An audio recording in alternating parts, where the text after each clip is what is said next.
प्रिय विद्यार्थियों, नमस्कार, आदाब। शोध प्रविधि एवं कंप्यूटर प्रौद्योगिकी के इस पाठ्यक्रम में मैं डॉक्टर गुलाम फरीद साबरी आप सभी का स्वागत करता हूं। शोध प्रविधि और कंप्यूटर प्रौद्योगिकी के इस कोर्स के माध्यम से आप शोध संबंधी विविध चीज़ों को अच्छे से समझ पा रहे होंगे। इस पाठ्यक्रम के अंतर्गत शोध की अवधारणा, शोध, व्युत्पत्ति, अर्थ, स्वरूप एवं परिभाषा, शोध के विविध पर्याय, शोध का महत्व, शोध के तत्व, हिंदी शोध का विकास, हिंदी शोध की समस्याएं और उनका निदान, पाठालोचन, तुलनात्मक शोध, भाषा वैज्ञानिक शोध, शोध का औपचारिक स्वरूप, शोधार्थी के गुण, निर्देशक के उत्तरदायित्व, शोध के क्षेत्र, शोध हेतु संस्थागत समितियां और उससे संबंधित नियमों का सामान्य परिचय, शोध और आलोचना, शोध के विविध सोपान, शोध के विषय, शोध विषय के चयन में परिसीमन का महत्व, शोध की रूपरेखा निर्माण और उसकी सावधानियां, शोध विषय की सामग्री का संकलन, मूल्यांकन एवं तथ्य विश्लेषण, प्रबंध लेखन की प्रक्रिया के विविध चरणों का सामान्य परिचय, सामग्री का विभाजन जिसमें अध्याय, उपशीर्षक और अनुपात, भूमिका लेखन और उसकी सावधानियां, मुख्य विषय का लेखन और उसकी सावधानियां, निष्कर्ष अथवा उपसंहार लेखन, संदर्भ ग्रंथ सूची, शोध प्रबंध सार का लेखन और शोध पत्र लेखन। इसके साथ ही शोध की विविध दृष्टियों का सामान्य परिचय जिसमें शोध की ऐतिहासिक दृष्टि, सामाजिक दृष्टि, मनोवैज्ञानिक दृष्टि, सौंदर्य शास्त्रीय दृष्टि, सांस्कृतिक दृष्टि, भाषा वैज्ञानिक दृष्टि, प्रायोगिक शोध प्रविधि, सर्वेक्षणात्मक शोध प्रविधि, अनुसंधानात्मक शोध प्रविधि, इन सब का अध्ययन हम इस कोर्स के अंतर्गत कर रहे हैं। इनके अलावा जो हिंदी के मानक शोध प्रबंध हैं उनका परिचय भी आप इनसे प्राप्त कर पाएंगे, जिसमें मुख्य रूप से हिंदी में निर्गुण संप्रदाय, रीतिकाल के संदर्भ में देव का अध्ययन, हिंदी साहित्य का आलोचनात्मक अध्ययन, हिंदी कहानियों की शिल्प विधि का विकास इत्यादि। साथ ही जो प्रकाशन संबंधी चीजें हैं उससे भी आप अवगत हो पाएंगे, जैसे प्रकाशन के विभिन्न प्रकार, प्रकाशन प्रक्रिया के विभिन्न पहलू, जैसे कॉपीराइट और प्रकाशन कानून, प्रकाशन हेतु लेखन और संपादन, प्रकाशन अनुबंध और रॉयल्टी, साथ ही शोध प्रविधि में कंप्यूटर प्रौद्योगिकी का क्या योगदान है, उससे भी आप अवगत हो पाएंगे। जैसे जो कंप्यूटर है उसका सामान्य परिचय, उसका क्षेत्र, internet, link, browsing, email, web publishing. Hindi में जो शोध है उसमें कंप्यूटर प्रौद्योगिकी का क्या योगदान है, और हिंदी शोध में जो उपलब्ध सामग्री है उसकी प्रामाणिकता से संबंधित जो बातें हैं उन पर विचार विमर्श किया जाएगा। साथ ही साहित्यिक चोरी का अर्थ एवं परिभाषा,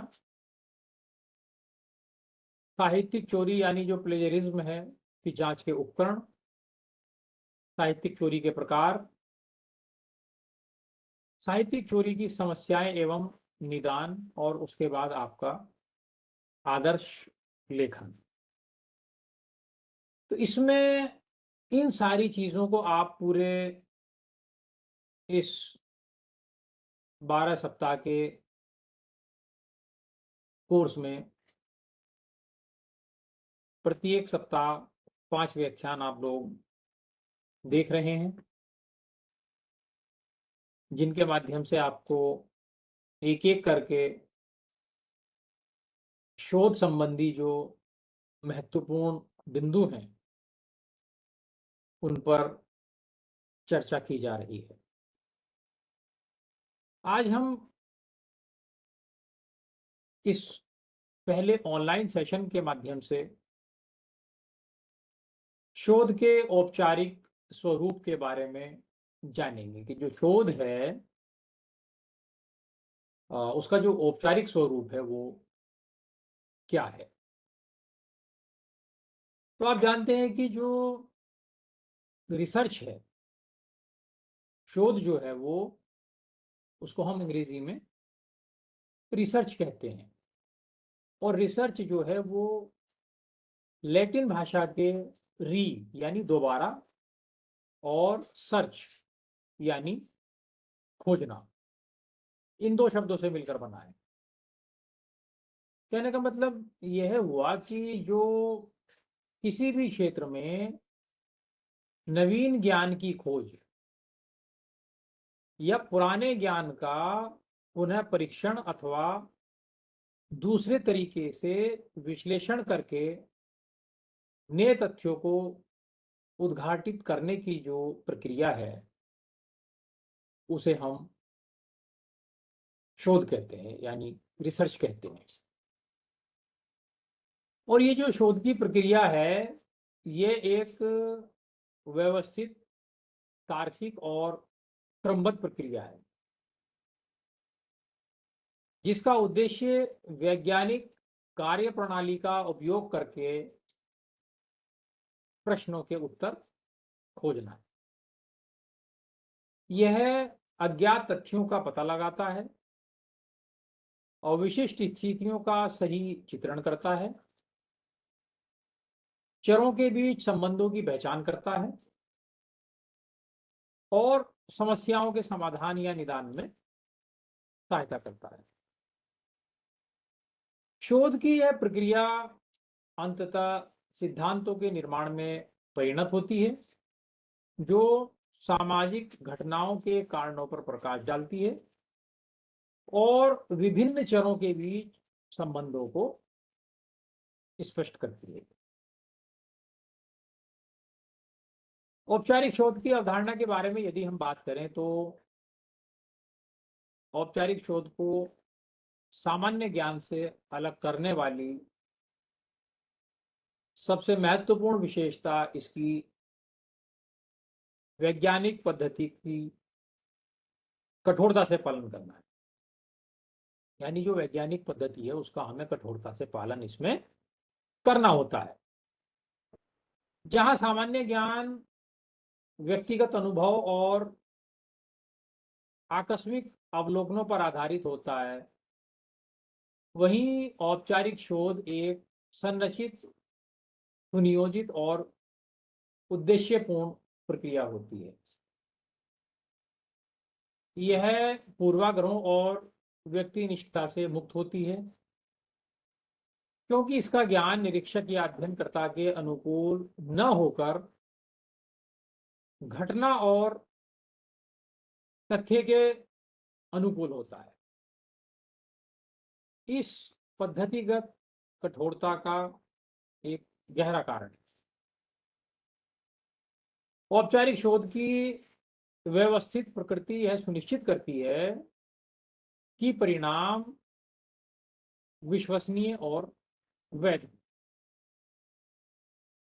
वैज्ञानिक विधि की एक प्रमुख विशेषता परिणामों की पुनरावृत्ति है, जिसका अर्थ है कि एक ही परिणाम प्राप्त करने के लिए अध्ययन को बार बार दोहराया जा सकता है। यह पुनरावृत्ति ही शोध की विश्वसनीयता को बढ़ाती है और प्राप्त ज्ञान को सार्वभौमिकता और पूर्वानुमान की विशेषता भी प्रदान करती है। इस प्रकार औपचारिक शोध से प्राप्त ज्ञान आकस्मिक अनुभवों से प्राप्त ज्ञान के विपरीत एक ठोस प्रमाण आधारित ज्ञान प्रणाली का निर्माण करता है, जो बड़े पैमाने पर समाज और विज्ञान के विकास की नींव रखता है। यह ज्ञान आधारभूत सिद्धांतों और नियमों के निर्माण में सहायक होता है, जो महत्वपूर्ण निर्णय लेने और नीतियों का नियोजन करने के लिए बहुत आवश्यक होता है। ज्ञान निर्माण और सामाजिक आर्थिक विकास में औपचारिक शोध का बहुत बड़ा महत्व है। औपचारिक शोध का महत्व ज्ञान के विस्तार से कहीं अधिक है। यह मानव समाज की समस्याओं का समाधान करने का रास्ता सुझाता है और कई पूर्वाग्रहों का निदान और निवारण करने में महत्वपूर्ण भूमिका भी निभाता है। सामाजिक विज्ञान में शोध उदाहरण के लिए सामाजिक समस्याओं जैसे कि गरीबी, बेरोजगारी और भिक्षावृत्ति पर प्रकाश डालकर सामाजिक नीतियों के निर्माण के लिए आधार प्रदान करता है। इसके माध्यम से देश में विभिन्न विज्ञान और तकनीकी क्षेत्रों में अनुसंधान और विकास को प्रोत्साहन मिलता है, जो नवाचार को प्रेरित करता है। उद्योगों, शैक्षणिक संस्थानों और शोधकर्ताओं के बीच सहयोग को बढ़ावा देकर यह नए विचारों और प्रौद्योगिकियों के विकास में भी मदद करता है। यानी औपचारिक शोध समाज को न केवल नवीन ज्ञान देता है, बल्कि सामाजिक नियंत्रण, कल्याण, प्रगति और नीति निर्माण में भी सहायक होता है। तो जो औपचारिक शोध होती है, उसके मूल सिद्धांत और विशेषताएं क्या होती है, इस पर हम बात करते हैं। भाई, औपचारिक शोध के कई अंतर्निहित सिद्धांत हैं जो इसे अनौपचारिक ज्ञान से अलग करते हैं, और ये सिद्धांत यह सुनिश्चित करते हैं कि शोध के निष्कर्ष वस्तुनिष्ठ और विश्वसनीय हो। इसमें सबसे पहला है तार्किकता, वस्तुनिष्ठता और अनुभवजन्य साक्ष्यों पर जोर। कहने का तात्पर्य यह है कि जो औपचारिक शोध है वो एक तर्कपूर्ण और वस्तुनिष्ठ प्रक्रिया है जिसके निष्कर्ष व्यक्तिगत पक्षपात से मुक्त होते हैं।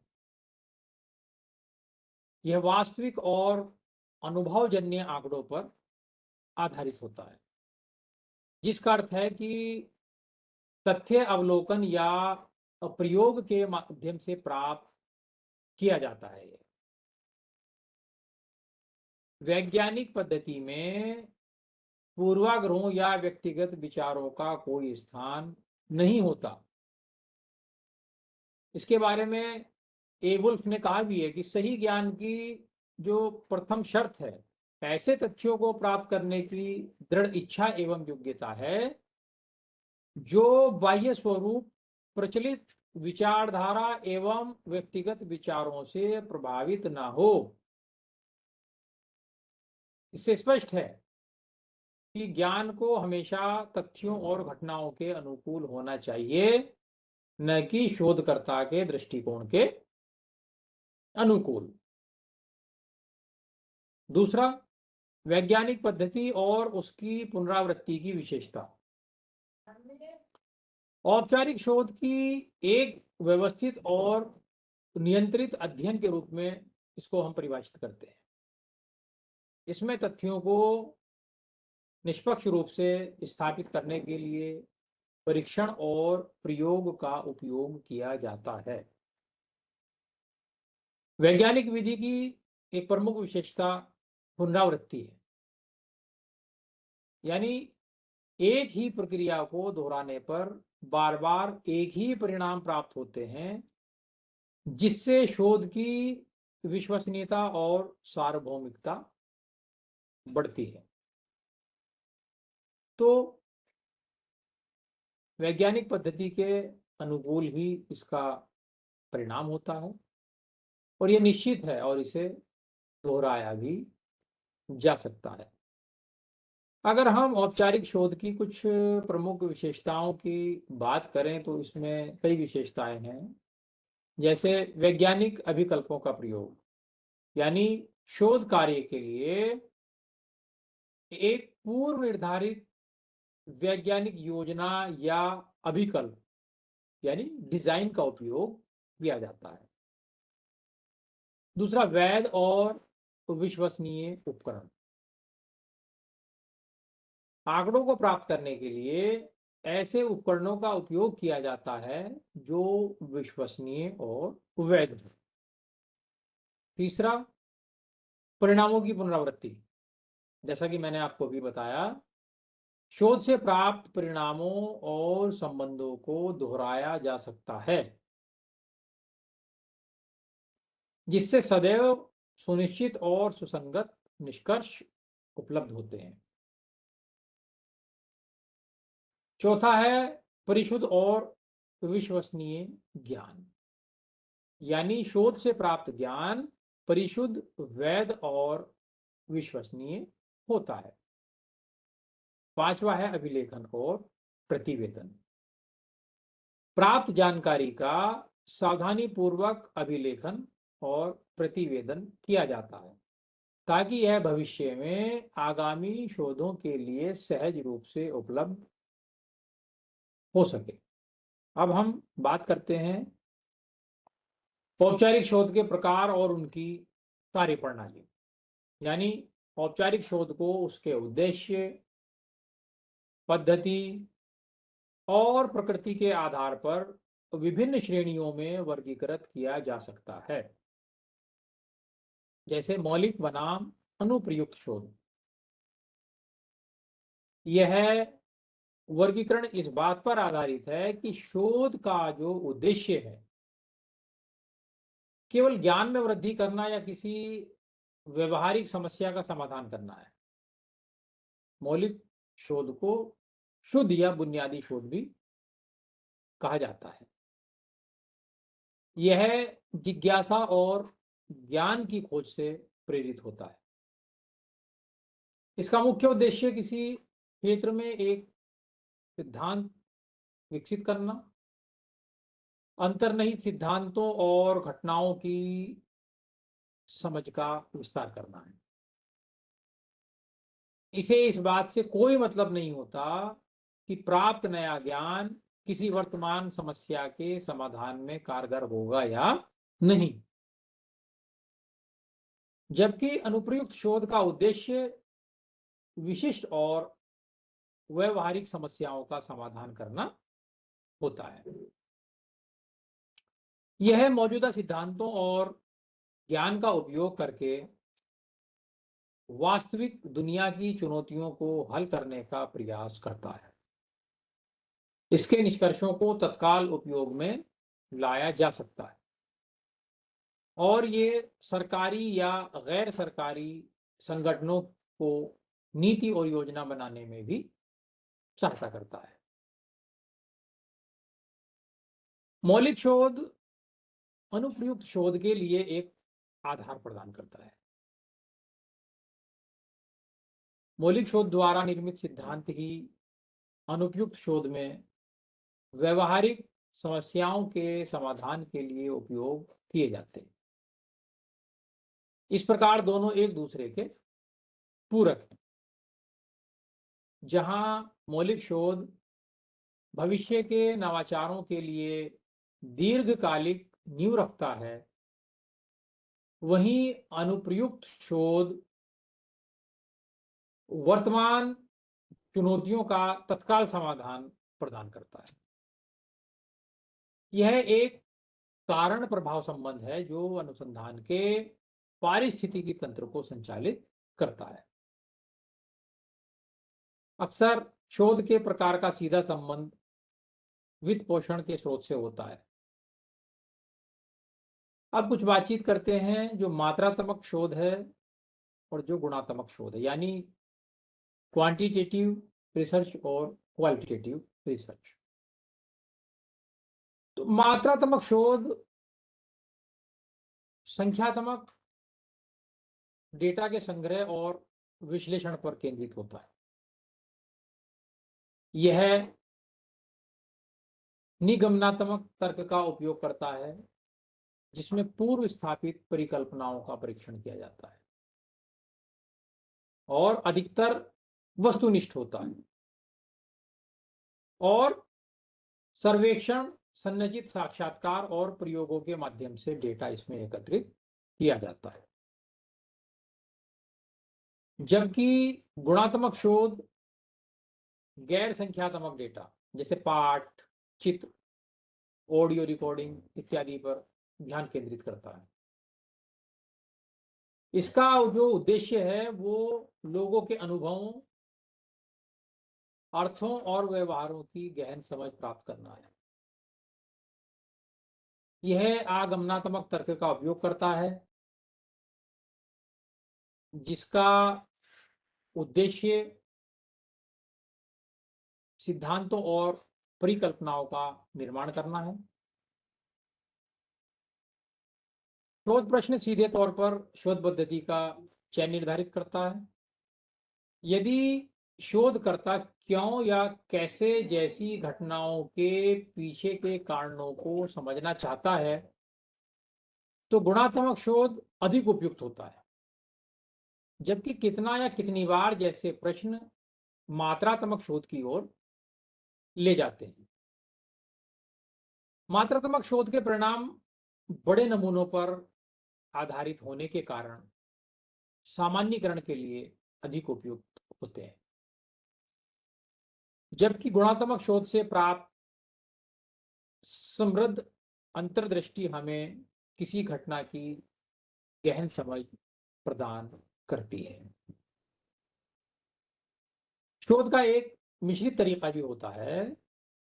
मिश्रित शोध पद्धति गुणात्मक और मात्रात्मक दोनों दृष्टिकोणों को एक ही अध्ययन में एकीकृत करती है। यानी जब हम शोध में मात्रात्मक और गुणात्मक दोनों पद्धतियों का प्रयोग करते हैं तो हमें एक नई पद्धति मिलती है जिसको हम मिश्रित पद्धति कहते हैं। डेटा को एक साथ या क्रमिक रूप से एकत्र किया जा सकता है इसका मुख्य लाभ यह है कि इन दोनों पद्धतियों की शक्तियों का लाभ उठाया जा सकता है, जिससे परिणामों का सामान्यीकरण करना आसान हो जाता है और निष्कर्षों के लिए मजबूत साक्ष्य प्रदान किए जा सकते हैं। यह शोध को एक ही समय में संख्यात्मक और वर्णनात्मक दोनों तरह की जानकारी प्राप्त करने में सक्षम बनाता है, जिससे किसी भी समस्या की अधिक व्यापक और पूर्ण समझ विकसित होती है। यदि हम औपचारिक शोध की प्रक्रिया के चरणों की बात करें तो इसको सुनियोजित रूप से, सुचारू रूप से प्रयोग में लाने के लिए कुछ इसके चरण हैं। इसमें पहला चरण है समस्या का निरूपण, यानी यह शोध प्रक्रिया का सबसे पहला और महत्वपूर्ण चरण है। इसमें एक शोध समस्या का चुनाव करना और उसे गहनता से समझना शामिल है। शोध समस्या को गहन और व्यापक रूप से समझने के बाद उसे विश्लेषणात्मक दृष्टिकोण से अर्थपूर्ण शब्दों में प्रस्तुत करना आवश्यक होता है। शोधकर्ता को यह सुनिश्चित करना चाहिए कि विषय जो है वो उसकी रुचि का हो, वैज्ञानिक अध्ययन के लिए संभव हो और उसके पास पर्याप्त संसाधन भी उपलब्ध हों। फिर दूसरा चरण आता है आपका साहित्य की गहन समीक्षा, यानी समस्या का निर्धारण हो जाने के बाद शोधकर्ता उस विषय से संबंधित सभी प्रकाशित और अप्रकाशित सामग्री का व्यवस्थित अध्ययन करता है। इस चरण का जो उद्देश्य है वो केवल जानकारी एकत्र करना नहीं है, बल्कि मौजूदा ज्ञान की स्थिति को समझना, शोध अंतराल का पता लगाना और अपने अध्ययन के लिए उपयुक्त कार्यप्रणाली और उपकरणों की पहचान करना भी है। एक प्रभावी साहित्य समीक्षा के बिना शोधकर्ता एक ऐसी समस्या पर काम कर सकता है जिसका पहले ही समाधान हो चुका है, या वह एक मजबूत परिकल्पना बनाने में विफल हो सकता है। यह एक आवश्यक और अनुक्रमिक कदम है जो शोध के उद्देश्य और परिकल्पना के निर्माण के लिए एक ठोस आधार प्रदान करता है। फिर आता है आपका परिकल्पना का निर्माण। साहित्य समीक्षा के बाद शोधकर्ता एक परिकल्पना का निर्माण करता है। यह शोध प्रश्न का एक परीक्षण योग्य और संभावित उत्तर होता है। एक परिकल्पना एक सामान्य कथन से भिन्न होती है। इसे प्राप्त तथ्यों से अनुभवजन्य रूप से परीक्षण योग्य होना चाहिए। फिर आता है आपका शोध अभिकल्प का निर्धारण। शोध अभिकल्प शोध की समग्र योजना या रूपरेखा है जो शोध कार्य को उच्च तरीके से पूर्ण करने में मदद करती है। इसमें शोध विधियों, डेटा संग्रह, विश्लेषण की तकनीकों और उपयोग किए जाने वाले उपकरणों का उल्लेख होता है। एक उपयुक्त शोध अभिकल्प प्रक्रिया को व्यवस्थित बनाता है, त्रुटियों को कम करता है और सटीक व विश्वसनीय परिणाम प्राप्त करने में भी सहायता करता है। इसके बाद आता है आपका आंकड़ा संकलन। इस चरण में शोधकर्ता अपनी शोध योजना के अनुसार प्राथमिक और द्वितीयक डेटा एकत्र करता है और ये महत्वपूर्ण है कि जो डेटा है वो वैध हो, विश्वसनीय उपकरणों का उपयोग किया जाए ताकि प्राप्त जानकारी की गुणवत्ता को सुनिश्चित किया जा सके। फिर आंकड़ा विश्लेषण और विवेचन, यानी एकत्रित आंकड़ों को व्यवस्थित और नियमित करने के बाद निष्कर्ष निकालने के लिए सांख्यिकीय और विश्लेषणात्मक प्रक्रियाओं का उपयोग किया जाता है और विश्लेषण के बाद जो प्राप्त परिणाम है उनकी व्याख्या की जाती है, जो शोध की समझ को गहरा करने में मदद करती है। फिर अंत में निष्कर्ष और सामान्यीकरण होता है। अंतिम चरण में परिकल्पना का परीक्षण किया जाता है। यदि परिकल्पना की पुष्टि नहीं होती है तो शोधकर्ता उन कारणों पर भी प्रकाश डालता है जिससे ऐसा हुआ हो। इस चरण में प्राप्त ज्ञान के आधार पर सिद्धांतों का निर्माण या उनमें संशोधन किया जाता है। अब बात करते हैं जो शोध प्रतिवेदन का औपचारिक स्वरूप और उसकी जो संरचना है उसके ऊपर। शोध प्रतिवेदन शोध प्रक्रिया का अंतिम पड़ाव है और इसके बिना कोई शोध महत्वपूर्ण नहीं हो सकता। इसके बिना शोध का कोई महत्व ही नहीं है। यह शोध के परिणामों और निष्कर्षों को संप्रेषित करता है जिससे ज्ञान में वृद्धि होती है और अन्य शोधकर्ताओं के लिए एक नींव तैयार होती है। यानी उसके बाद जो उस विषय से संबंधित शोध करना चाहते हैं उनके लिए एक नया मार्ग खुलता है। प्रतिवेदन के प्रकाशन से शोध कार्य वैश्विक वैज्ञानिक कोश का हिस्सा बन जाता है। विविध क्षेत्रों में औपचारिक शोध के सिद्धांत विभिन्न विषयों में समान रूप से लागू होते हैं, भले ही उनकी कार्यप्रणाली अलग हो।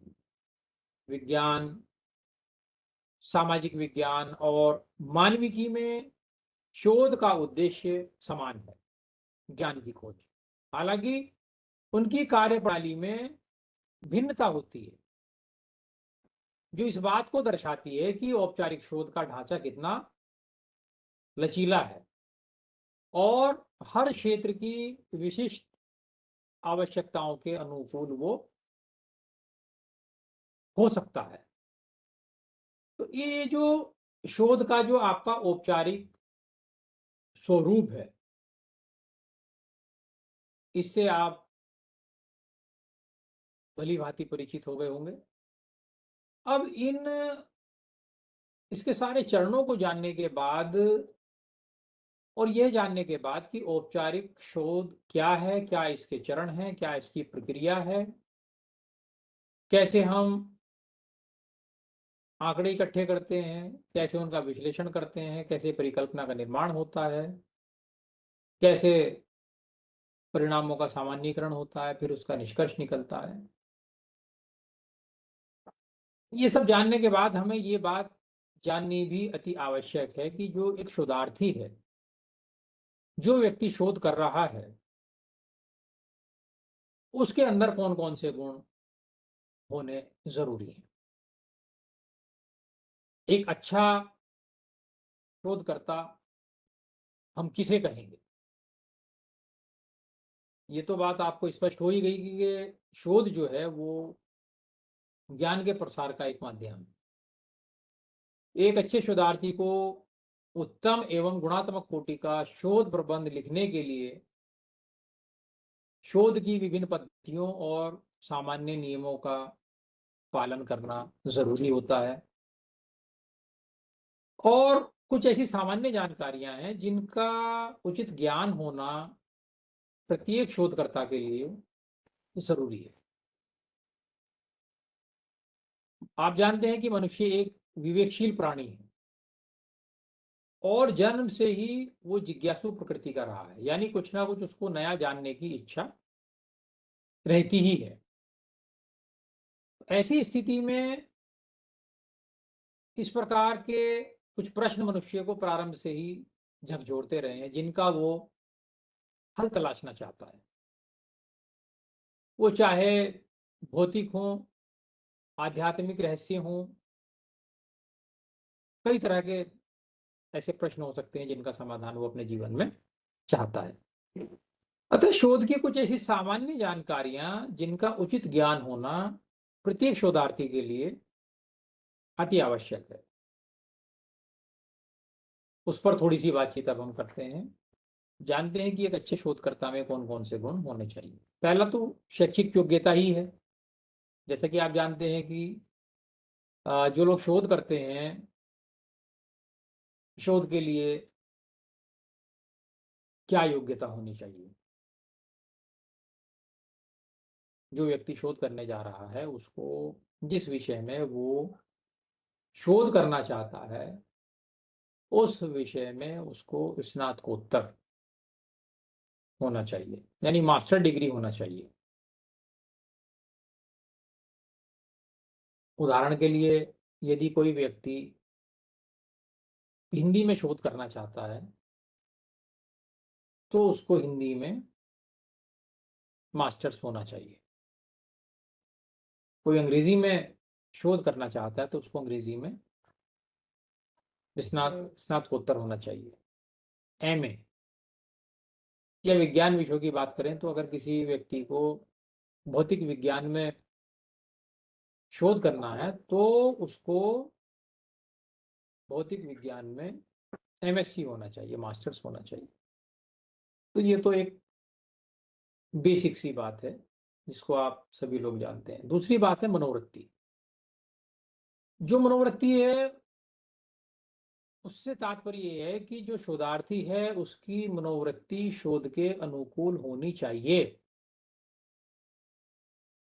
उन्हें केवल उपाधि कोई उद्देश्य मानकर नहीं चलना चाहिए, बल्कि उसे यह मानकर चलना चाहिए कि वह अपने शोध कार्य के द्वारा समाज तथा साहित्य के क्षेत्र में कुछ मौलिक योगदान देगा।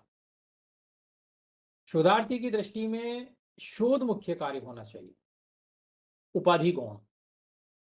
डिग्री के लिए नहीं कर रहे हैं, उपाधि तो मिल ही जाएगी जब हम अच्छा काम करेंगे, बल्कि ये सोचकर हमें शोध कार्य करना चाहिए कि जो शोध कार्य हम कर रहे हैं उससे निश्चित रूप से समाज को कोई ना कोई लाभ अवश्य होगा। शोधार्थी की दृष्टि में जब शोध मुख्य काम होगा तो निश्चित रूप से कार्य अच्छा होगा।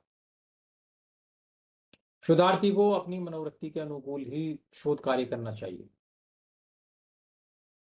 यदि उसमें उसका अभाव होगा तो या तो वो शोध को आधे बीच बीच में ही छोड़ देगा, अधूरा छोड़ देगा, या फिर उसका जो शोध कार्य है वो बहुत ही निम्न स्तरीय हो जाएगा।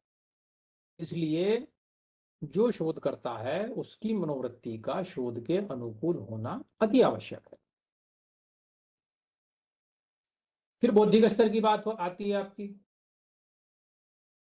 जो शोधार्थी है, जो शोध करता है, उसका बौद्धिक स्तर बहुत अच्छा होना चाहिए। उसे अपने विषय की अच्छी पकड़ होनी चाहिए।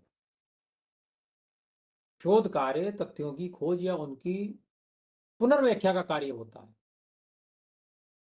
अपने परिकल्पित विषय की अनुरूपता में अध्ययन करते समय शोधार्थी को अध्ययन मार्ग में पढ़ने वाले तथ्यों को पकड़ कर रखना चाहिए।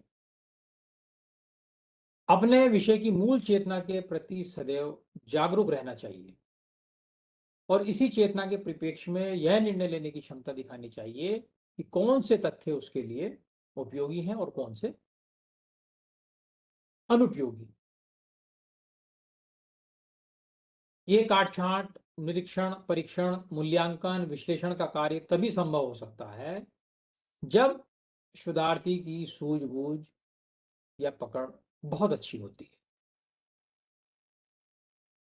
जिस शोधार्थी के पास ज्ञान शक्ति होती है उसे शोध करते समय प्रत्येक स्तर पर अपने मस्तिष्क में सहसा एक चिंगारी सी अनुभव होती है, और यह चिंगारी ही शोधार्थी की पकड़ और उसके विवेक की सूचक है। शोधार्थी के गुणों में जिज्ञासा का होना बहुत जरूरी है। यानी जो शोधार्थी है उसके मन में जिज्ञासा होनी चाहिए। कोई भी शोध ज्ञान की प्राप्ति के लिए ही किया जाता है। अतः यह कहा जा सकता है कि जिस व्यक्ति में तथ्यों को जानने की प्रबल इच्छा हो वही व्यक्ति शुद्ध रूप से सच्चा शोधार्थी हो सकता है। ज्ञान का सच्चा जिज्ञासु व्यक्ति विपरीत परिस्थितियों में भी विजय प्राप्त करता है, अपने लक्ष्य को पहुंच जाता है। किसी भी शोध में अपने विषय को बहुत गहराई से समझने की आवश्यकता होती है। विषय के प्रति अनेक प्रकार की जानकारियों का होना जरूरी होता है। विषय के प्रति ऊपरी दृष्टिकोण या सामान्य सामग्री प्राप्त कर लेने से शोधार्थी को उसके विषय में उत्कृष्टता नहीं मिल पाती है और उसका जो शोध कार्य है वो बहुत ही निम्न स्तरीय हो जाता है, ना ही कुछ ठोस निष्कर्ष निकलते हैं। तो पूरे शोध लेखन में शोधार्थी को अपने शोध विषय के प्रति जिज्ञासा को जागृत रखना पड़ता है। ऐसा नहीं है कि पीएचडी में एडमिशन लेने के बाद हम 1-2 साल के लिए शांत हो गए। जैसे जैसे समय व्यतीत होता जाता है वैसे वैसे फिर हमारा जो काम है उसमें बाधा आती है। तो इसके लिए जरूरी है कि हमें जिज्ञासु प्रवृत्ति का होना चाहिए और निरंतर अपने काम को करने के लिए हमें प्रयत्नशील होना चाहिए। विषय के ज्ञान भी इसमें बहुत जरूरी है। शोधार्थी द्वारा शोध के लिए जो विषय लिया जाता है उसका ज्ञान उन्हें अच्छी तरह से होना चाहिए। शोध आप अपने मनचाहे विषय पर करें। निर्देशक के पास जाकर निर्देशक से पूछें कि मुझे किस विषय पर कार्य करना चाहिए, ऐसा नहीं है। परामर्श लेना एक अलग चीज है, लेकिन रुचि आपकी होनी चाहिए। विषय आपकी रुचि के अनुकूल होना चाहिए। आप कथा साहित्य में शोध करना चाहते हैं तो आपको उपन्यासों के ऊपर काम करना है, कहानियों के ऊपर काम करना है, ये आपकी रुचि है। आप नाटक पर काम करना चाहते हैं, निबंध पर काम करना चाहते हैं, अन्य कथेतर गद्यविताओं पर काम करना चाहते हैं जिसमें आपका रिपोर्टाज है, यात्रा वृत्तांत है, संस्मरण है, रेखाचित्र है, किस पे आप काम करना चाहते हैं? या फिर आप काव्य शास्त्र पे काम करना चाहते हैं या भाषा विज्ञान पे काम करना चाहते हैं या कविता पे कार्य करना चाहते हैं, उसमें भी आदिकालीन कविता पे कार्य करना चाहते हैं, मध्यकालीन कविता पे कार्य करना चाहते हैं या आधुनिक कविता पे कार्य करना चाहते हैं या फिर तुलनात्मक अध्ययन करना चाहते हैं, ये आपकी रुचि के ऊपर निर्भर है। आपकी रुचि के अनुकूल ही जब आप निर्देशक से अपने परामर्श लेने जाएंगे तो वो फिर उसी के अनुसार आपको परामर्श देंगे, आपकी सहायता करेंगे, प्रारूप तैयार करने में आपकी मदद करेंगे। लेकिन जो विषय है वो आपकी रुचि के अनुकूल ही होना चाहिए। यह जानकारी आप इकट्ठा करेंगे कि जिस विषय पर आप कार्य करने जा रहे हैं उस पर कितना काम अभी तक हो चुका है, उसके किन किन पहलुओं पर कार्य हो चुका है, कौन से पक्ष उसके बचे हुए हैं।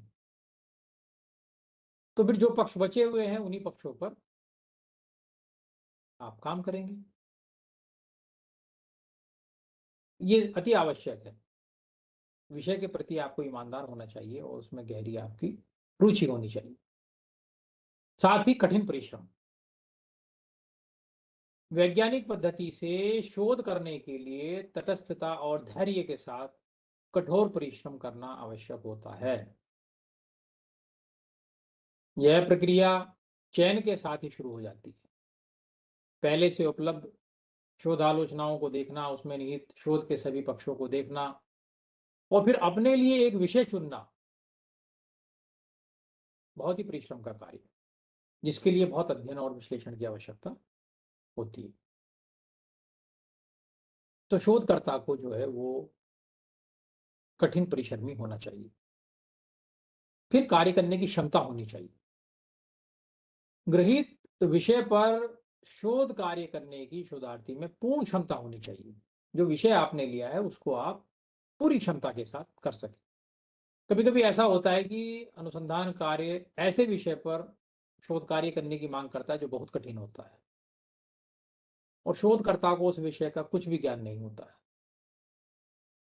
कोई अनुसंधानकर्ता यदि बहुत बड़ा विषय शोध के लिए ले लेता है तो उसको पूरा कर पाना बहुत ही कठिन कार्य होता है। इसलिए विषय का चयन करते समय आप अपनी क्षमताओं और अपनी सीमाओं को ध्यान में जरूर रखें। ये आपको पता है कि आप किस पे अच्छा कार्य कर सकते हैं और आपकी क्षमताएं, आपकी सीमाएं, लिमिटेशंस क्या हैं। उसके अनुरूप ही आप विषय का चयन करें। फिर कार्य में संलग्नता होनी चाहिए। शोधार्थी को अपने काम में पूरे मनोयोग से लगनशील रहने की धुन होनी चाहिए, क्योंकि शोध से संबंधित सामग्री प्राप्त करने में अनेक बाधाएं आती हैं और कभी कभी अपमानित भी होना पड़ता है। बार बार शोधार्थी को किन्हीं विशेष स्थानों पर जाने के लिए कहा जाता है या व्यक्तियों से प्रश्न पूछने के लिए कहा जाता है या साक्षात्कार लेने के लिए भी कहा जाता है। तो इन सब परिस्थितियों से शोधार्थी को घबराना नहीं चाहिए, डरना नहीं चाहिए, बल्कि इन सब से जूझने की उसमें क्षमता होनी चाहिए। एक अच्छा शोधार्थी वही होता है जो विपरीत परिस्थितियों में भी अच्छे ढंग से अपने कार्य को कर लेता है। कृतज्ञता होनी चाहिए आपके अंदर। यानी शोधार्थी को अपने शोध कार्य को पूरा करने में कई संस्थाओं या व्यक्तियों का सहारा लेना पड़ता है। भाई मान लीजिए जहां से हम शोध कार्य कर रहे हैं वहां उस विश्वविद्यालय या उस महाविद्यालय के लाइब्रेरी में हमारे विषय से संबंधित पुस्तकें नहीं है। तो जब हमारे विषय से संबंधित पुस्तकें नहीं है तो निश्चित रूप से हमें उन्हें एकत्रित करने के लिए हमें कहीं ना कहीं जाना पड़ेगा। तो जब दूसरे विश्वविद्यालयों से हम सामग्री एकत्रित करने जाएंगे या उनका संकलन करने के लिए जाएंगे, या जो लोग उस विषय पर कार्य कर चुके हैं या उसके विशेषज्ञ हैं उनसे हम मदद लेने जाएंगे, उनसे सहायता लेने जाएंगे, तो निश्चित रूप से हमें उन व्यक्तियों, उन पुस्तकालयों, सभी का हमें कृतज्ञ होना चाहिए। ये कृतज्ञता बहुत जरूरी है, ये कृतज्ञता का भाव होना बहुत जरूरी है, क्योंकि शोध कार्य कभी एक व्यक्ति के द्वारा साध्य नहीं होता। उसमें अनेक व्यक्तियों की सहायता अपेक्षित होती है और अगर व्यक्ति ऐसा नहीं करता है, यानी कृतज्ञता प्रकट नहीं करता है, तो उसको अपने मददगार सहयोगियों से पर्याप्त उचित सहायता भी नहीं मिल पाती है। भाई कोई हमारी सहायता कर रहा है तो जाहिर सी बात है हमें उसके प्रति कृतज्ञ होना चाहिए। फिर अच्छे शोध कार्य के लिए एक मुख्य बात है भाषा के ऊपर पकड़।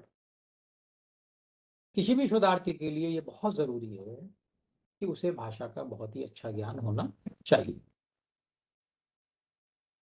जब तक किसी शोधार्थी का अपनी भाषा पर अच्छा ज्ञान नहीं होगा, पकड़ नहीं होगी, तब तक किसी शोधार्थी का भाषा के ऊपर संतुलित नियंत्रण नहीं होगा।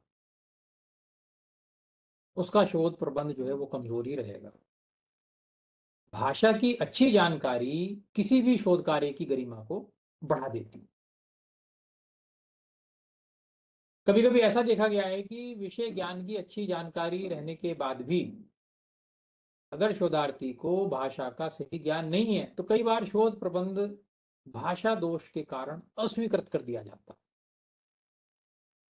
कंटेंट बहुत अच्छा है, आपका कार्य आपने बहुत अच्छा किया है,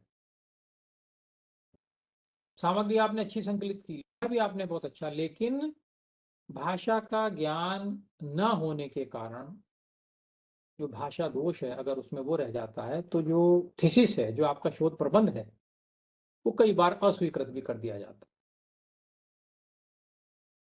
तो इन सब बातों को ध्यान में हमें रखना है और भाषा के ऊपर भी हमारी पकड़ अच्छी होनी चाहिए। साथ ही वैज्ञानिक दृष्टिकोण तथा तटस्थता होनी चाहिए किसी भी शोधकर्ता में।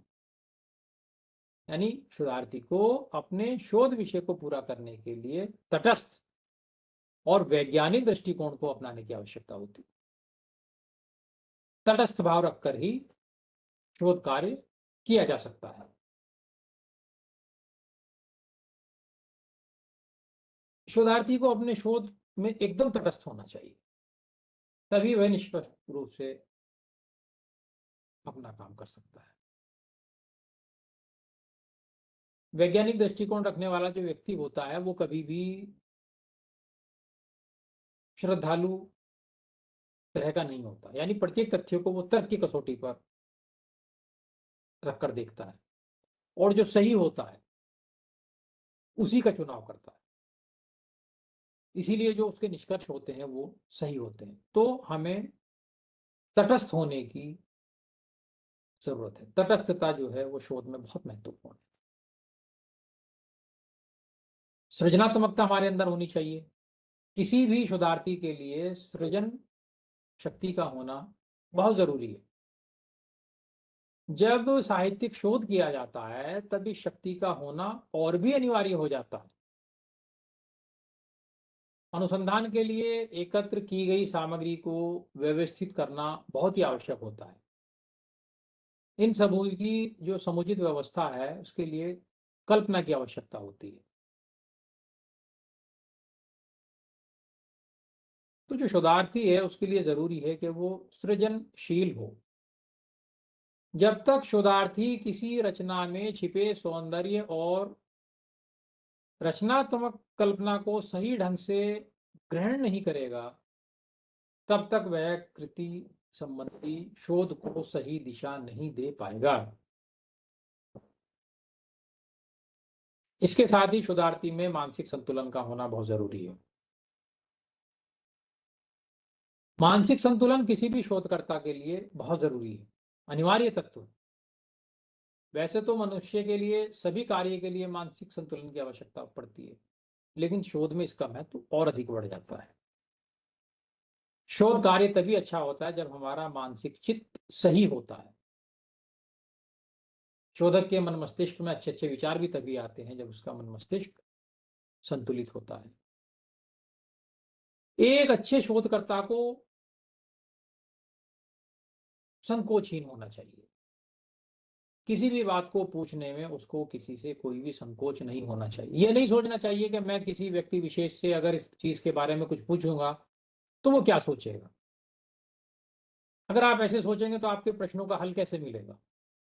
मिल ही नहीं पाएगा। फिर आपका जो कार्य है वो कहीं ना कहीं उसका स्तर जो है वो गिर जाएगा। तो शोधार्थी को अपने विषय का अध्ययन बहुत अच्छे से करना चाहिए। अध्ययन से उपलब्ध तथ्यों और निष्कर्षों को लेकर निसंकोच होकर विचार विमर्श करना चाहिए।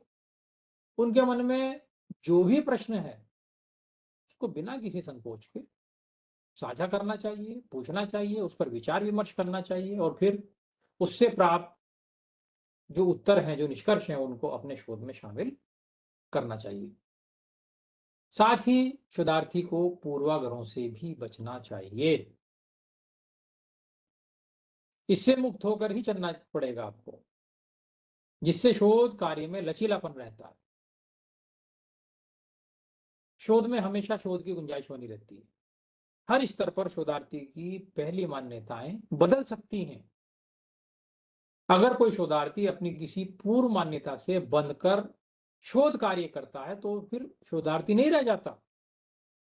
अतः शोध कार्य में पूर्वाग्रहों से मुक्त होकर हमें शोध कार्य करना चाहिए।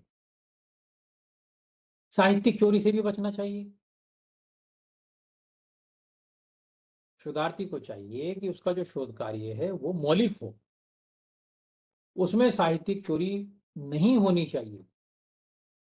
शोधार्थी को अपने शोध में प्राथमिक और गौण स्रोतों के अंतर और व्यवहार को भी अच्छे से समझाना चाहिए। अपने शोध कार्यों को इस तरह की चीजों से मुक्त रखना चाहिए, तभी उसमें मौलिकता आएगी। और शोधार्थी को शोध कार्य में निरंतरता बरतनी चाहिए। ऐसा नहीं है कि प्रवेश लेने के बाद शुरू में हमने बड़ी तत्परता दिखाई और कार्य बड़ी तेजी से के साथ किया, उसके बाद फिर 1 साल के लिए हम बैठ गए कि कर लेंगे, अभी तो समय है। ऐसा करने से आपका जो शोध कार्य है वो कहीं ना कहीं पिछड़ जाता है। तो ये ज़रूरी है कि जो शोध कार्य है आपका, उस शोध कार्य में आपको निरंतरता बरतनी चाहिए। प्रवेश के पहले दिन से लेकर और शोध प्रबंध जमा होने की स्थिति तक आपको निरंतर एक सा ही होना चाहिए।